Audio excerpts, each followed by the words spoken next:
Defeated Argentine presidential hopeful Sergio Massa unveiled key policy demands on Wednesday and said his 5 million supporters would vote in next month's runoff election based on how the two remaining candidates respond.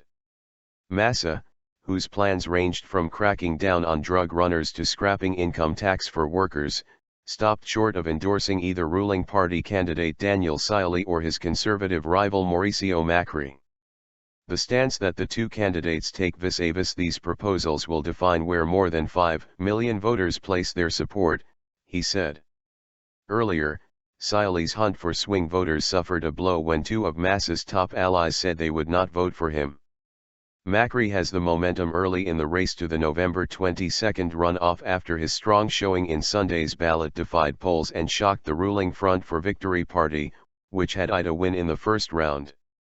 José Manuel de la Sota, the governor of Córdoba province and a senior figure in Massa's alliance, said the leftist government of outgoing leader Cristina Fernández had been anti-federal and authoritarian in style. Roberto Lavagna, a former economy minister, said he wanted to see change. Kirchnerismo has done no good for the country, de la Sota told reporters, referring to the name given to the leftist populism of Fernández and her late husband and predecessor Nestor Kirchner. It has gotten drunk on power.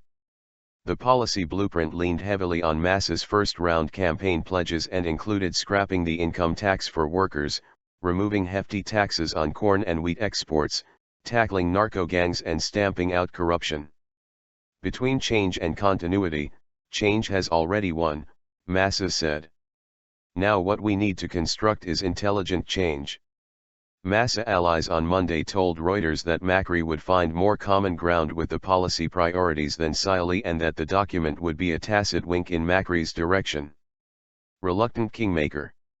Although the lawmaker who split with the ruling party in 2013 is in a strong position to influence the outcome of the runoff, he has ducked playing kingmaker. Doing so could risk the ambitious 43-year-old's power base.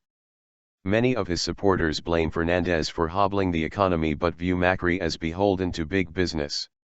Others balk at the prospect of 4 more years of brazen leftist populism under Scioli. He can insinuate, say change is desirable and let voters choose their own path.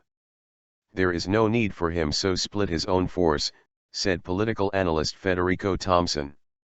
Fernández, a fiery leftist who often rails against Western excess, will leave behind a divided nation. She is hailed by the poor for expanding social welfare programs and protecting local industry but loathed by others who blame her for strangling the economy. Scioli promises to maintain Fernández's social safety net and talks only of gradual change to her protectionist policies that include trade and capital controls. Macri promises fast-moving reform to dismantle the controls. Massa had pitched himself as a middle-way candidate. Massa broke from the ruling party in 2013 and is a strong critic of Fernández. On the campaign trail, however, he also warned Macri could drive the economy into a new crisis by imposing pro-market reforms too abruptly. We need to have a clear understanding what change means.